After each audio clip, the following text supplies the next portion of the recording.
Good day, everyone. I'm Janelle, a representative of Group 5, and together with my groupmate Justin, will present our work that revolves around the process of photosynthesis among cam plants. To start it off, let us first define what photosynthesis is. By definition, it is one of the most important biological processes. In 1998, Basham stated that it would be impossible to overestimate the importance of this process in maintaining life on Earth. The three main pathways of photosynthesis are C3, C4, and crystallization acid metabolism or CAM photosynthesis. Today, we will take a closer look at the latter type of photosynthesis mentioned and exhibited by CAM plants such as pineapple, aloe, and other succulent plants. These plants are well adapted in extremely arid environments, and in order for them to conserve water, their stomata closes during the day and opens at night. The question is CAM photosynthesis a living or non-living system? The CAM photosynthesis is a living system. It is organized to make photosynthesis more efficient for plants in extremely arid environments by reducing water loss and photorespiration. The aforementioned is a product of evolution, a transcending factor exhibited by living systems. Energetics can also be seen in the processes of acidification and deacidification. Additionally, the system can continue indefinitely, utilizing carbon dioxide as one of the starting materials and producing sugars for the plant itself and other organisms. Heterotrophs would then release carbon dioxide as a metabolic waste, which would be accumulated and used again in photosynthesis. For the second question, what are the parts of the system and do the parts affect each other? Each part of the CAM cycle is presented in the diagram. They each have structural and functional characteristics that are vitally important and distinguishable from the others. All the chemical nutrients cycling throughout the system are designed to possess unique properties so that they can respond to extremely dry environments.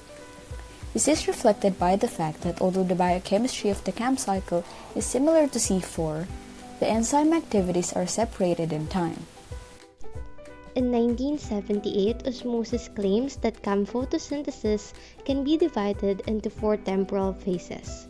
Phases 1 to 4 that are interdependent on each other, while the main CAM processes of dark uptake of carbon dioxide and organic acid decarboxylation occur during phases 1 and 3 respectively.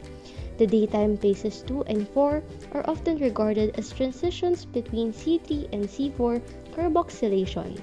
In other words, there is temporal separation between the dark period or the organic acid synthesis and the light period or the assimilation. Davis et al. In 2014 elaborated what happens from phases 1 to 4. During phase 1, malic acid accumulates in the vacuole and CO2 is absorbed through carbon fixation by Pepsi. Shortly after sunrise, phase 2 will move from Pepsi to Rubisco. Pepsi becomes inactive while Rubisco becomes more and more active. In phase 3, the stomator remains closed. During this time, malic acid is decarboxylated and CO2 forms Rubisco in the Calvin cycle. Finally, in phase 4, stomator reopens at sunset, producing PEP directly on carbohydrates. This circadian pattern of carbon dioxide exchange in CAM plants was crucial in order for these plants to adapt to changing environmental conditions and schedule their production and energy consumption on a daily basis. The parts of the CAM cycle system produce a synergistic effect that is different from the effect of an individual part or phase. While each part of the system has its own defining characteristic, the combination of these parts allows photosynthesis to persist during daytime despite the stomata being closed. This is due to the organic compounds that initially accumulated and stored in the vacuole. Vacuoles of the mesophyll cells release carbon dioxide storing acids into the Calvin cycle. Lastly, does the effect of the behavior over time persist in a variety of circumstances?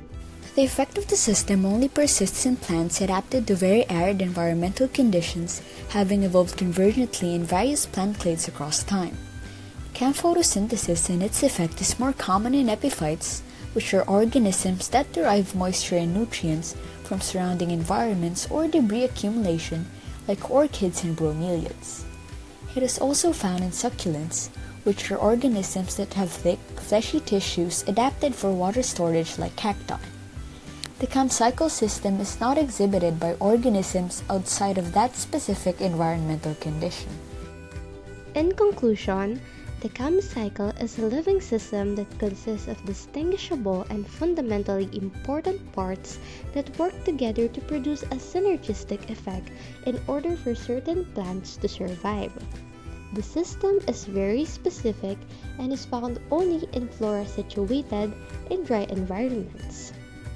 And that would be all for our presentation. Once again, we are from Group 5. Thank you.